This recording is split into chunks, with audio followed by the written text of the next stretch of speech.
The sun was setting over the small town of Millbrook, painting the sky in shades of orange and purple.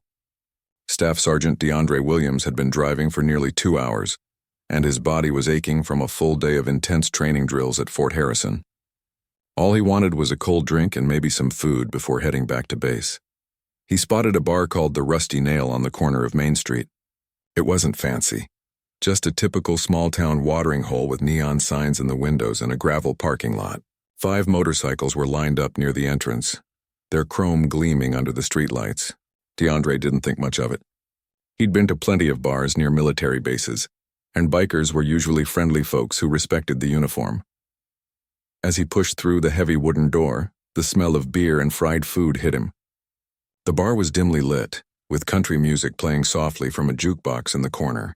A few locals sat scattered around, nursing their drinks and watching a baseball game on the TV mounted above the bar. In the far corner, 5 men in leather vests sat around a table, their voices loud and their laughter even louder. DeAndre walked to the bar and took a seat on one of the worn leather stools. The bartender, a woman in her 60s with silver hair pulled back in a ponytail, looked up from wiping down glasses. Her name tag read Betty. "What can I get you, hon?" she asked with a warm smile. "Just a beer, please. Whatever you have on tap is fine," DeAndre replied, setting his car keys on the counter. Betty nodded and poured him a cold one, setting it down on a coaster. "You stationed at Fort Harrison?" "Yes, ma'am. Been there about 8 months now," DeAndre said, taking a grateful sip of his beer. "We appreciate your service," Betty said quietly. But there was something in her eyes. A warning, maybe. She glanced quickly toward the corner table and then back at him. DeAndre noticed the look but didn't say anything. He pulled out his phone and scrolled through messages from his family back in Atlanta. His mom had sent pictures of his nephew's birthday party. He smiled at the photos, feeling a pang of homesickness. Military life meant missing a lot of these moments. The laughter from the corner table grew louder. DeAndre could feel eyes on him, but he kept his focus on his phone. In his 6 years in the Army, he'd learned when to pay attention to his surroundings and when to just mind his own business. This felt like a time to do the latter. Well, what do we have here?" A voice called out from behind him. DeAndre didn't turn around. He took another sip of his beer and continued scrolling through his phone. "Hey, I'm talking to you," the voice said, much closer now. DeAndre slowly set down his phone and turned his head. A man stood about 3 feet away, tall and broad-shouldered, with a gray beard and arms covered in faded tattoos. His leather vest had patches all over it, and his eyes were cold and hard. The other 4 bikers had turned in their seats, watching the interaction with interest. "Can I help you with something?" DeAndre asked calmly. The man looked him up and down, his lip curling slightly. "Just wondering what you're doing in here." "This is a local spot." "For locals. I'm just having a drink," DeAndre said evenly. "Not looking for any trouble." "That's funny," the man said, leaning against the bar. "Because it seems like trouble follows your kind everywhere." The air in the bar seemed to get heavier. The few other patrons suddenly became very interested in their drinks. Betty had stopped wiping glasses and stood frozen behind the bar, her face tight with worry. DeAndre felt his jaw tighten, but he kept his voice steady. "I'm not sure what you mean by that." "Oh, I think you know exactly what I mean," the man said, his voice dripping with contempt. "We don't need any of you people coming in here, thinking you own the place just because you've got that uniform on." One of the other bikers laughed from the table. "Tell him, Snake." So that was his name. Snake. How original, DeAndre thought. "Look," DeAndre said, turning back to face the bar. "I'm just here for one drink, then I'm leaving. No need for this to be a problem." Snake moved closer, invading DeAndre's personal space. "See, that's where you're wrong. You being here is already a problem. This is our bar. Has been for 15 years. And we decide who's welcome and who's not." DeAndre could smell the alcohol on Snake's breath. This wasn't good. He'd dealt with drunk troublemakers before, but never while he was alone and clearly outnumbered. His training kicked in and he began assessing the situation. 5 of them, all bigger guys, all looking for a fight. The exits were behind him and to his left. The other patrons wouldn't help. Betty looked terrified. "I don't want any trouble," DeAndre repeated, his hand slowly moving toward his phone on the bar. "Too late for that," Snake said, and suddenly knocked DeAndre's beer glass off the counter. It shattered on the floor, beer and glass spreading across the old wooden planks. Betty gasped, Snake, that's enough. I'm calling the sheriff. Snake laughed without taking his eyes off DeAndre. Go ahead, Betty. You know Sheriff Morrison won't do nothing. He's my cousin. Plus, we're just having a conversation here. Ain't that right? The other bikers had stood up now and were slowly moving closer, forming a loose semicircle around DeAndre's stool. He could feel his heart rate increasing, but his face remained calm. 6 years of military training had taught him how to stay cool under pressure. Betty, it's okay, DeAndre said softly. I was just leaving anyway. He stood up slowly, keeping his hands visible. He was tall, about 6'2", and in excellent shape from his military training, but he wasn't stupid. 5 against 1 in an unfamiliar place with no backup. This wasn't a fight worth having. Oh no, you don't get to just walk out of here like nothing happened, Snake said, stepping directly into DeAndre's path. You disrespected us by even walking through that door. I think you owe us an apology. DeAndre looked Snake directly in the eyes. I'm not apologizing for existing. Now please step aside.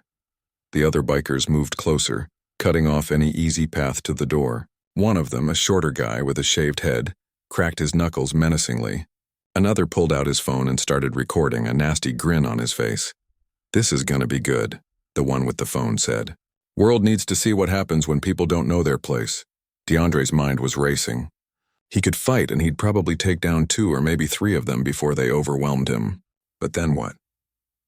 He'd be in trouble with the military for brawling off base. These guys would press charges. It would be his word against 5 of theirs in a small town where the sheriff was related to the ringleader. But if he backed down, if he showed fear, it would eat at him. He'd faced enemy combatants in dangerous places. He'd earned his rank through hard work and courage. And now he was supposed to be intimidated by some small-town bullies in a bar? Betty's hand was hovering over the phone behind the bar, her eyes darting between DeAndre and Snake. The other patrons were either staring intently at their drinks or had their phones out, recording everything. DeAndre noticed an older couple near the door, quickly getting up to leave. Nobody was going to help. DeAndre took a slow breath. Under the bar, his hand found his phone. With practiced ease, his thumb unlocked it and found the group chat with his unit. He typed quickly without looking. Rusty Nail Bar. Main Street. Need backup now.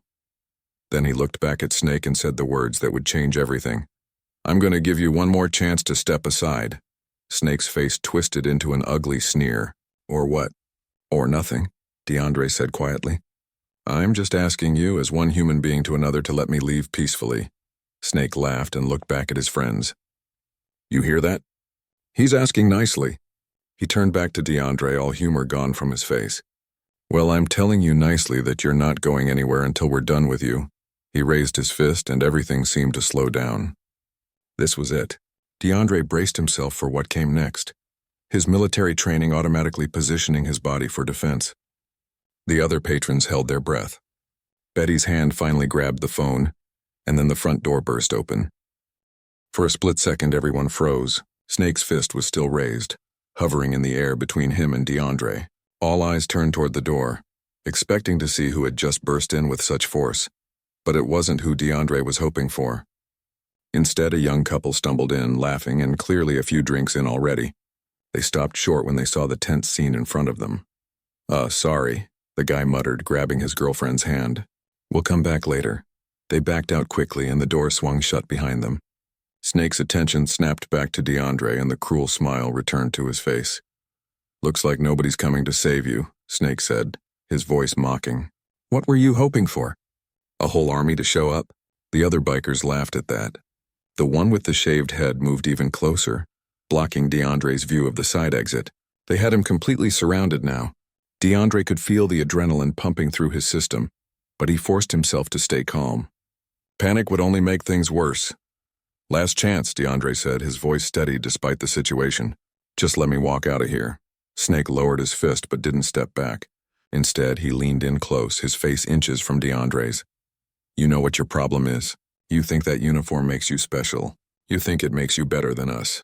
But in here, you're nothing. Just another person who doesn't belong. DeAndre met his gaze without flinching. I never said I was better than anyone. I just want to finish my drink and go home. Well, your drink's all over the floor now, Snake said, gesturing to the broken glass and spilled beer. Guess you'll have to find another way to make this worth our time. Betty finally spoke up from behind the bar, her voice shaking but firm. "Snake, I'm serious. You need to stop this right now. I don't want any trouble in my bar." "Your bar?" Snake turned to look at her, his eyebrows raised. "Betty, you've been working here for what, 20 years? But this ain't your bar. And you know what? Maybe it's time we had a conversation with the owner about who he lets serve drinks here. Maybe we'll suggest someone who knows how to run a proper establishment." The threat was clear. Betty's face went pale, but she didn't back down completely. "The owner won't stand for this kind of behavior." "The owner ain't here, is he?" Snake shot back. "It's just us, and our friend here who seems to think he can just waltz in anywhere he wants." One of the other bikers, a heavy-set man with a gray ponytail, spoke up for the first time. "Why don't we just teach him some manners and be done with it? I got places to be." "Patience, Rodney," Snake said without taking his eyes off DeAndre. "We're having a nice conversation here. Ain't that right, soldier boy?" DeAndre's phone was still in his hand under the bar. He had no idea if his message had gone through or if any of his unit members were even checking their phones. It was almost 8 o'clock on a Tuesday night. Some of them might be at the gym. Others might be in their barracks watching movies or playing video games. There was no guarantee anyone would see his text in time. He was on his own. "At least for now, I've got an idea," Snake said suddenly, his tone shifting to something almost friendly, which somehow made it more menacing. "Why don't you get down on your knees and apologize? Tell us you're sorry for coming into our bar uninvited. Do that, and maybe we let you walk out of here with all your teeth." The bar was completely silent except for the low hum of the jukebox, which had switched to an old country song about heartbreak and whiskey. Even the TV seemed quieter somehow. The few remaining patrons were watching with a mixture of fear and morbid curiosity. One older man near the back had his phone out recording everything. DeAndre felt something hot and angry rising in his chest. He'd been trained to handle dangerous situations, to keep his cool under fire, to make smart tactical decisions. But he was also human. He was also a man who had worked hard for everything he'd achieved, who had served his country with honor, who had earned respect through blood, sweat, and sacrifice. And now some drunk biker with a chip on his shoulder wanted him to get on his knees and beg? "No," DeAndre said quietly. "What was that?" Snake cupped his ear mockingly. "I don't think I heard you right." "I said no," DeAndre repeated, louder this time. "I'm not getting on my knees. I'm not apologizing for existing. And I'm not going to let you bully me just because you've got 4 friends backing you up." The temperature in the room seemed to drop 10 degrees. Snake's face hardened, and the fake friendliness disappeared completely. "Wrong answer," Snake said. He shoved DeAndre hard in the chest. DeAndre stumbled back against the bar, his hand gripping the edge to keep from falling. Betty let out a small scream. The biker with the phone moved in closer, making sure he got everything on video. "Come on," Snake taunted, shoving him again. "Fight back. Give us a reason." DeAndre knew what they were doing. They wanted him to throw the first real punch. They wanted it on video so they could claim self-defense. They wanted to provoke him into doing something they could use against him later. But DeAndre had spent years learning discipline. He'd been in real combat situations where one wrong move could mean life or death. This wasn't Afghanistan or Iraq. This was a bar in small-town America.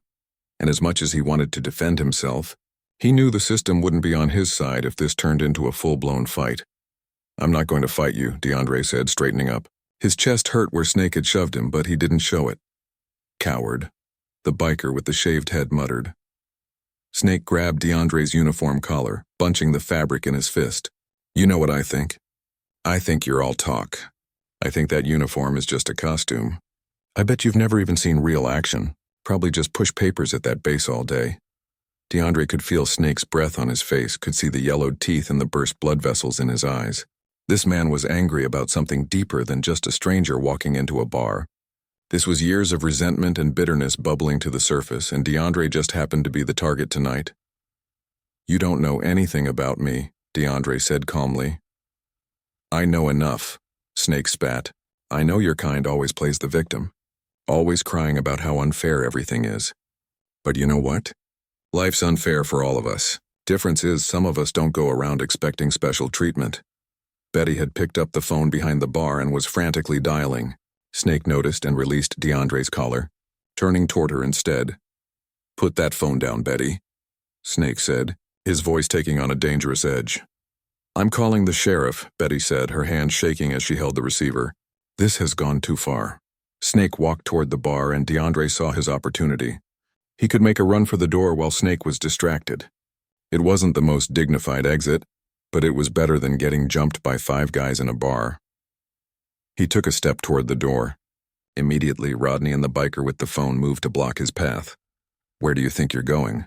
Rodney asked, crossing his arms over his massive chest. Snake had reached the bar and plucked the phone from Betty's hand, hanging it up before she could finish dialing. "Now that wasn't very nice, Betty. We're just having a conversation here. No need to get the law involved." "You're threatening a customer," Betty said, trying to sound brave but her voice cracking. "And you're threatening me." "That's not a conversation, Snake. That's assault." "Big words," Snake said, leaning across the bar. "But here's the thing, Betty. Your boss and I go way back. You call the cops, make a big scene, and I guarantee you'll be looking for a new job by Friday." DeAndre's mind was racing through options. The door was blocked. The side exit was blocked. He could try to fight his way out, but that would end badly for everyone, especially him. Where were his guys? Had they gotten his message? He glanced at his phone. The screen showed the message had been delivered 15 minutes ago. Still no response. His heart sank a little, but he couldn't give up hope. They'd come through for him before. They were a unit. They looked out for each other. Snake turned his attention back to DeAndre. "All right, I'm done playing games. Here's what's going to happen. You're going to walk out that back door with us. We're going to have a little talk in the parking lot, and then if you're lucky, you'll be able to drive yourself to the hospital." The other bikers moved in tighter, forming a wall between DeAndre and any escape route. This was it. This was the moment where things were going to get really bad. DeAndre's training told him to comply, to go with them to avoid violence in the bar where Betty might get hurt. But his instincts screamed that going into that parking lot meant serious trouble. He was just about to make a decision when he heard it. The distant rumble of vehicles approaching fast. Multiple vehicles. Snake heard it too and frowned, glancing toward the front windows. The rumble grew louder, closer. And then, through the front window, DeAndre saw the most beautiful sight he'd seen all day. 4 military vehicles pulling into the parking lot, headlights blazing through the darkness. The sound of car doors slamming echoed through the quiet street. Snake's confident smirk faltered for just a moment as he watched through the window. The other bikers shifted nervously, their tough guy act cracking at the edges. 6 soldiers in full uniform stepped out of the vehicles and headed straight for the bar entrance. DeAndre recognized them immediately. Corporal Jackson, his weapons specialist, Sergeant Torres, who'd saved his life in Baghdad, Private Chen, the youngest but toughest member of their unit, Specialist Washington, their medic, Lieutenant Brooks, their commanding officer, and Private Daniels, who could bench press 300 pounds like it was nothing.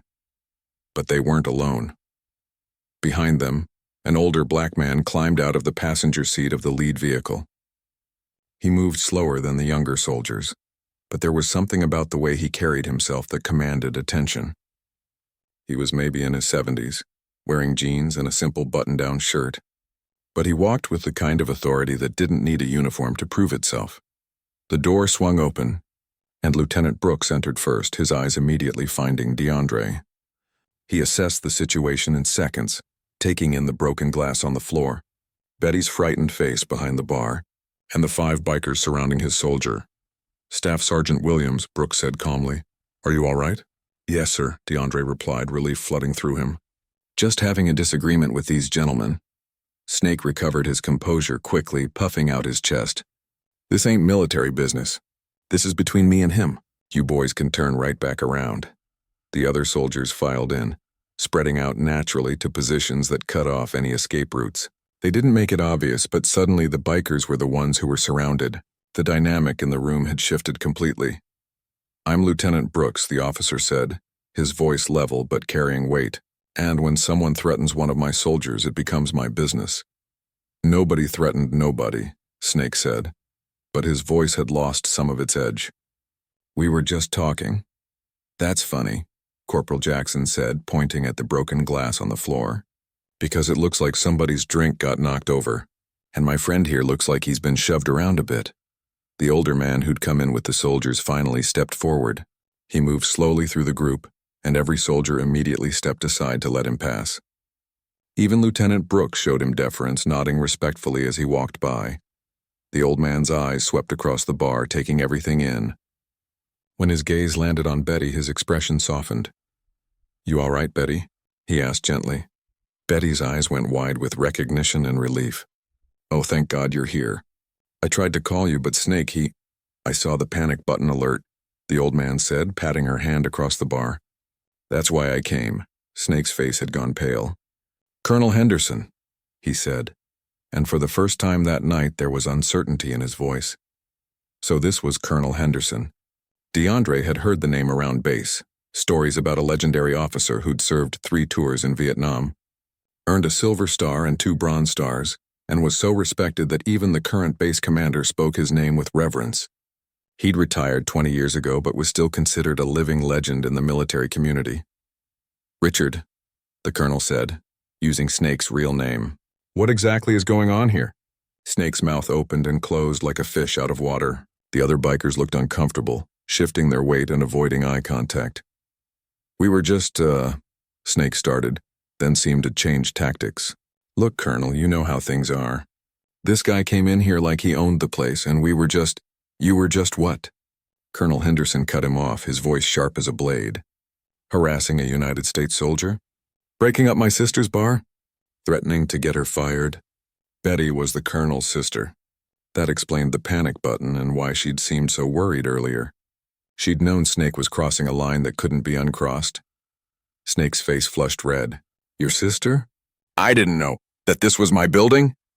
Colonel Henderson finished for him. "The building I've owned for 35 years? The bar where my sister has worked for 23 years? Yes, Richard. My building, my bar. And you just threatened both my family and one of our soldiers in it." The colonel moved closer to Snake. And despite the age difference and the fact that Snake had 50 pounds on him, the biker actually took a step back. "Your uncle was one of my best friends," Colonel Henderson continued, his voice quieter now but somehow more powerful. "Harold Jackson, good man. Served with me in '68. Saved my life at Quai San. When he died, I promised him I'd look out for you if you ever needed it." Snake's tough exterior was crumbling. His shoulders sagged slightly. "Harold told me you served too," the colonel said. "Told me you went to Iraq. Did 2 tours. Came back different like a lot of men do. He said you got in some trouble, got discharged. He died worrying about you, wondering if you'd ever find your way again." The bar was completely silent. Even the jukebox had stopped playing. The other bikers stared at their feet, and Snake's face had gone from pale to red and back to pale again. "I looked into you after Harold died," Colonel Henderson said. "Checked up on you from time to time. Heard you fell in with this crowd, started drinking too much, getting into fights. But I thought maybe you'd figure it out on your own. Maybe you'd remember the man you used to be." Snake's voice came out rough, almost broken. "That man died over there, Colonel. You know how it is. You've been there." "I do know," Colonel Henderson said, and his voice softened just a fraction. "I know exactly how it is. I know about the nightmares. I know about the anger. I know about feeling like the whole world moved on without you while you're stuck in the mud with ghosts." He looked around at the other bikers. "I'm guessing some of you boys served too. Am I right?" Rodney nodded slowly. "Marines. 2 tours Afghanistan." The biker with the shaved head spoke up quietly. "Army, 1 tour Iraq." "And yet here you all are," Colonel Henderson said, "taking out your pain on someone who's probably been through some of the same things you have.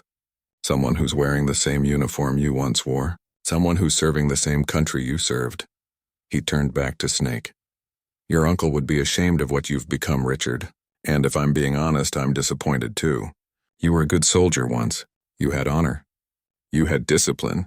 Where did that man go?" Snake's eyes were glistening now and he looked away, his jaw clenched tight. The other bikers looked equally uncomfortable, their earlier bravado completely deflated. Colonel Henderson walked over to DeAndre. "Staff Sergeant Williams, is it?" "Yes, sir," DeAndre said, standing a bit straighter.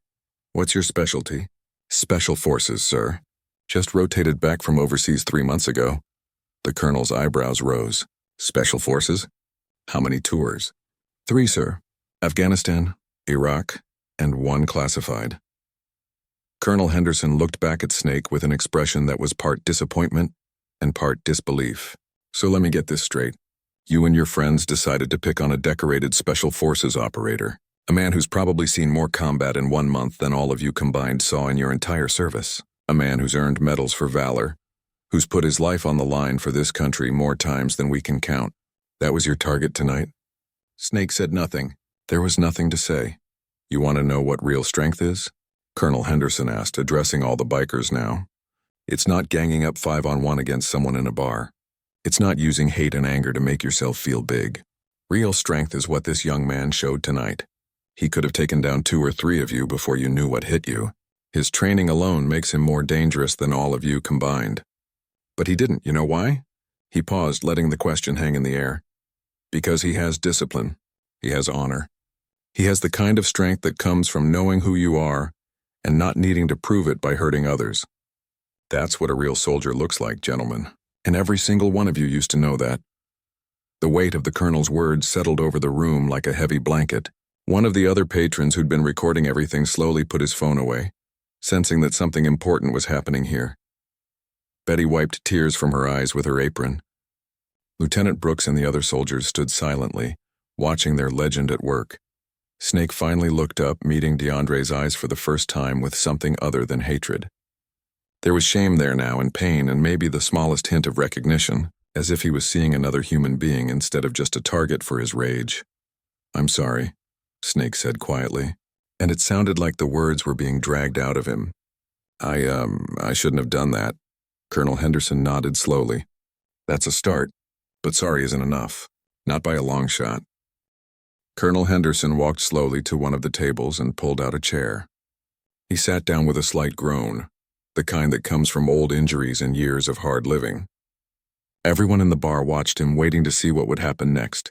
"Sit," the colonel said, gesturing to the chairs around him. It wasn't a request.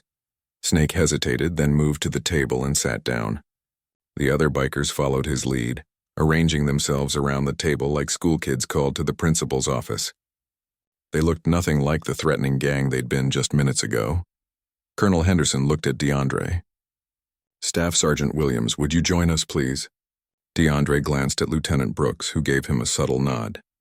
He walked over and took a seat at the table directly across from Snake. The tension was still there, but it had changed.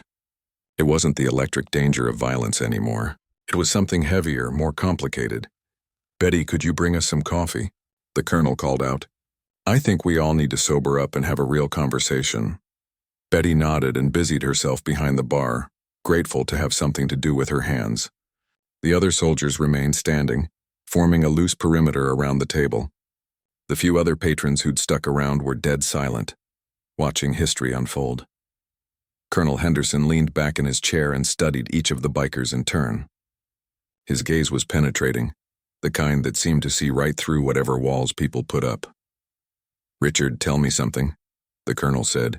"When did you stop being a soldier and become whatever this is?" Snake stared at the table. "It wasn't one day, Colonel. It was a lot of days all piled on top of each other." "Talk to me," Colonel Henderson said. "Help me understand." Snake was quiet for a long moment. Betty brought over a tray with coffee mugs and set them on the table. Her hands were steadier now. She poured coffee for everyone, even giving DeAndre an apologetic look as she filled his cup. Finally, Snake spoke. "When I came back from Iraq, I couldn't sleep. Couldn't hold a job. My wife left me. Took my kids with her. I started drinking to forget. But the more I drank, the angrier I got. Angry at everyone who didn't serve. Angry at people who had their normal lives while I was falling apart. Angry at a system that sent me over there and then forgot about me when I came home." He looked up at DeAndre, and there was raw pain in his eyes. "And I got angry at people like you. People who still had it together. Who still wore the uniform with pride. Because looking at you reminded me of everything I lost. Everything I used to be and can't be anymore." Colonel Henderson nodded slowly. "And when did that anger turn into hate?" Snake's jaw tightened. "I don't know. Somewhere along the way. It was easier to blame people who looked different than me instead of facing what was really wrong. The guys I hang with, they felt the same way. We fed off each other's bitterness. Made each other worse instead of better." Rodney spoke up, his voice rough. "I lost my leg in Kandahar. Got a Purple Heart and a medical discharge. Came home to find out my job was gone and nobody wanted to hire a one-legged vet with PTSD. Started hanging around the VFW, drowning my problems. Met these guys. We all had the same story, man. Different details, same ending. We're all just angry and broken. The biker with the shaved head who'd been recording earlier added, I got hooked on painkillers after I got wounded. Lost everything. Wife, house, career. The VA tried to help, but I just kept spiraling. These guys were the only ones who understood what I was going through. DeAndre listened to their stories and something unexpected happened. He felt his anger softening. Not disappearing, but shifting into something else. These weren't just racist thugs looking for a fight. They were broken men who'd taken their pain and aimed it at the wrong targets. I understand what you're going through, DeAndre said quietly. Snake looked at him with surprise. How could you understand? Because I've been where you are, DeAndre said. After my first tour, I came home different. Had nightmares every night. Jumped at loud noises. Couldn't connect with my family anymore. I felt like I was drowning and nobody around me could see it. He took a sip of coffee before continuing. I got angry too. Real angry. Started picking fights, drinking too much. I was heading down the same road you went down. But I got lucky. My commanding officer at the time saw what was happening. Guy named Captain Rivera. He sat me down kind of like we're sitting here now, and he told me something I'll never forget. Everyone at the table was listening now, even Snake leaning forward slightly. He said pain is like a fire, DeAndre continued. You can use it to light the way forward, or you can let it burn everything down around you. The choice is yours, but once everything's burned, there's nothing left. He got me into therapy. Got me connected with other vets who were dealing with the same stuff. Took me months, but I found my way back. Colonel Henderson nodded approvingly. Captain Rivera sounds like a good man. The best, DeAndre agreed. He saved my life without firing a single shot. The colonel turned his attention back to the bikers. That's what you boys have been missing. Not someone to fight against, but someone to fight for you, to help you find your way back to the men you used to be. It's too late for that, Snake said, his voice heavy with defeat. I've burned too many bridges, done too many things I can't take back. It's never too late, Colonel Henderson said firmly. I've seen men come back from worse than what you're dealing with. But you have to want it. You have to be willing to do the work.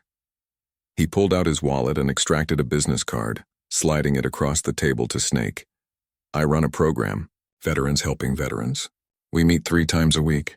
We do group therapy, job training, help with VA benefits, whatever it takes. We've helped over 200 vets in the last 10 years get their lives back together.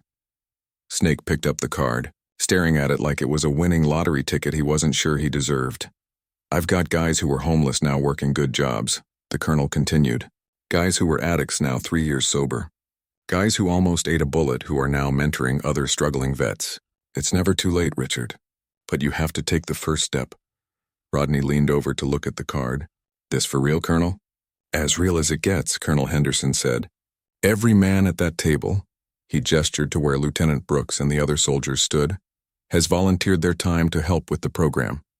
They mentor new members, share their experiences, and prove that you can serve honorably and come home whole, or come home broken and put yourself back together. DeAndre found himself speaking before he'd fully thought it through. I'll help too if you want. I'm not an expert, but I've been through some of what you're dealing with.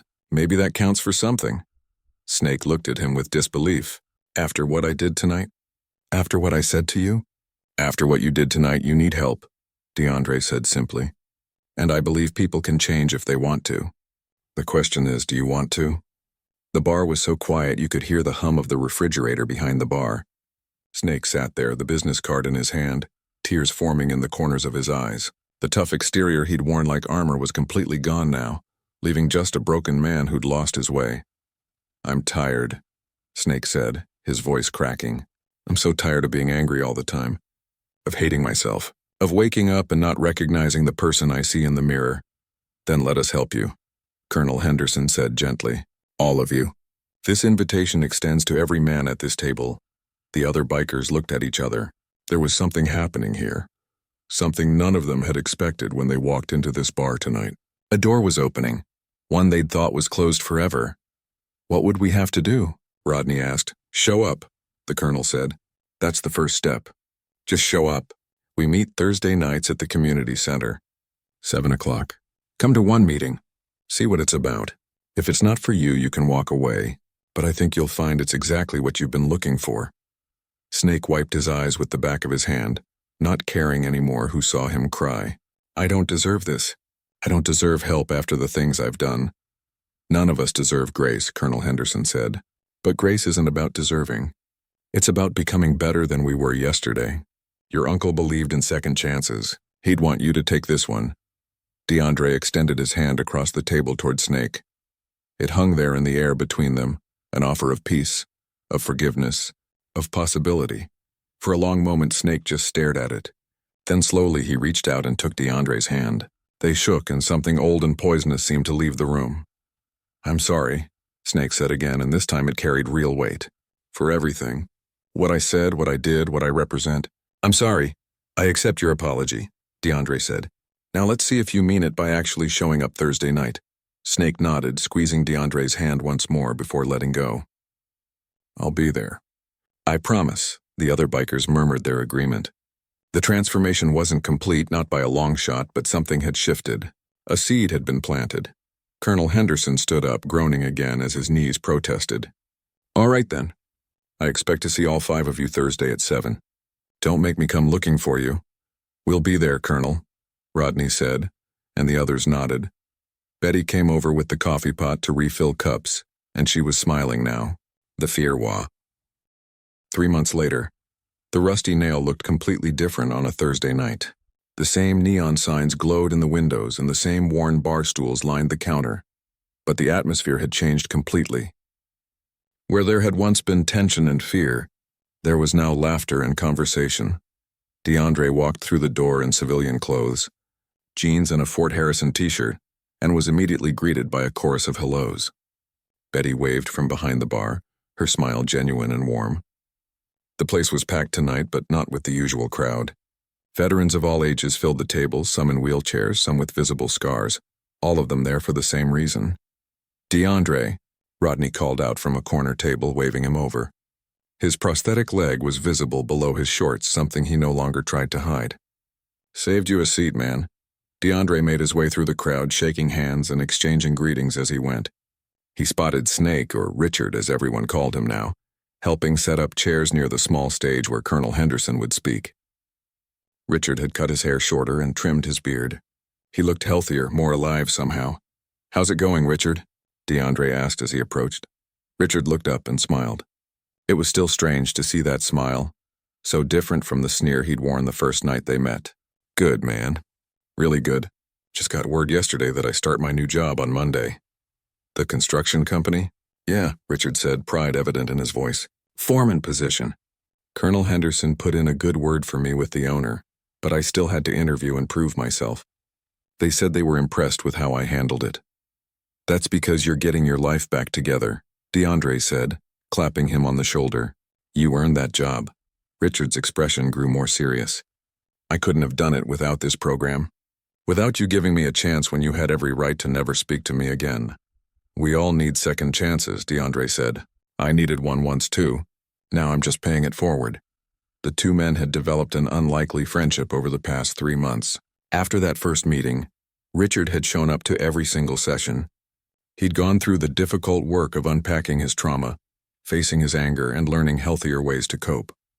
It hadn't been easy. There had been setbacks and hard days, but he'd kept coming back. More surprisingly, Richard had brought the other bikers with him. All 5 of them had become regular members of the program. Rodney was now 2 months sober and volunteering at a youth center. The guy with the shaved head, whose name was Tommy, had reconciled with his ex-wife and was seeing his kids again. The other 2 were making progress too, taking it one day at a time. Betty rang a bell behind the bar, signaling that the meeting was about to start. Everyone found their seats and the room quieted down. Colonel Henderson made his way to the small stage, moving a bit slower than he used to, but still carrying that same commanding presence. "Good evening, everyone," the colonel said, his voice filling the room easily. "I see some familiar faces and some new ones. For those who are here for the first time, welcome. You've taken the hardest step just by walking through that door." He paused, looking around the room with genuine affection. 3 months ago, something happened in this very bar. Something that could have ended in violence and hatred, Instead, it became a turning point, not just for the people involved, but for this entire program. The colonel gestured to Richard and DeAndre. "Richard, DeAndre, would you both come up here, please?" They exchanged glances and made their way to the stage. DeAndre had no idea what the colonel was planning, but he trusted the old man completely. "Tell everyone what happened that night," Colonel Henderson said to Richard. "Don't leave anything out." Richard took a deep breath. Speaking in front of crowds still made him nervous, but he'd been working on it in therapy. 3 months ago, I was at my lowest point. I was angry, drunk, and looking for someone to blame for everything wrong in my life. When DeAndre walked into this bar that night, I saw him as a target, because of the color of his skin. Because he wore a uniform that reminded me of everything I'd lost. Because it was easier to hate him than to face what was really wrong with me. His voice cracked slightly, but he pushed through. I threatened him, said horrible things, tried to start a fight with a man who'd done nothing to me except exist. I was surrounded by people who encouraged my worst instincts instead of helping me be better. And I would have hurt him if the colonel and his unit hadn't shown up. Several people in the crowd nodded. They understood that darkness, that place where pain turns into rage and rage looks for an outlet. But instead of pressing charges, instead of walking away and never thinking about me again, DeAndre did something I'll never understand, Richard continued. He offered to help me. He sat at a table with me and shared his own struggles. He made me see that we weren't that different, and he gave me a chance to become better than I was. Richard turned to face DeAndre directly. "You saved my life that night. Not with your fists or your military training, but with your compassion. You're a better man than I'll ever be. But you make me want to try to be better every day." The room was silent except for a few sniffles. Even some of the toughest-looking vets were wiping their eyes. DeAndre stepped forward, his own throat tight with emotion. "I'm not a hero. I'm just someone who got help when I needed it and decided to pass that help along." Richard's the one doing the hard work. He's the one showing up, facing his demons and choosing to change. That takes more courage than anything I did in combat. Colonel Henderson put a hand on each of their shoulders. "This is what this program is about. It's about veterans helping veterans. It's about breaking the cycles of anger and pain that trap us. It's about choosing to be better than our worst moments." He addressed the crowd again. "Over the past 3 months, I've watched Richard and his friends transform. I've watched them go from men consumed by bitterness to men who volunteer to help others. Richard now mentors new members who struggle with anger issues. Rodney leads our addiction support group. Tommy helps veterans navigate custody battles and family reconciliation. They've become leaders in this community." Betty stood up from where she'd been sitting at the bar. "And they've made this place better too. The Rusty Nail used to be just a bar. Now it's a sanctuary. A place where veterans know they can come and be understood, where they can find help instead of enabling. My brother and I couldn't be prouder of what this has become." She looked at Richard with tears in her eyes. "I forgive you, Richard, for scaring me that night, for threatening my job, for everything. And I'm proud of the man you're becoming." Richard nodded, unable to speak through his emotion. The colonel cleared his throat. "We have some people here tonight who want to share their stories. But first I want to announce something special. The mayor has approved funding to expand our program. We'll be able to help twice as many veterans, offer more services, and open a second location across town." The room erupted in applause. This was huge. So many veterans needed help and couldn't get it because resources were stretched thin. This expansion would change lives. "We couldn't have gotten this funding without proof that our program works," the colonel continued. "And that proof came from the story of what happened here 3 months ago. The video that was recorded that night, the one showing the confrontation and the reconciliation, went viral online. Millions of people watched it. They saw what's possible when we choose compassion over conflict, when we offer second chances instead of condemnation." DeAndre hadn't known about the video going viral. He'd avoided looking at it after that night, not wanting to relive the experience. But now he understood why strangers had been recognizing him around town, why he'd gotten so many friend requests on social media.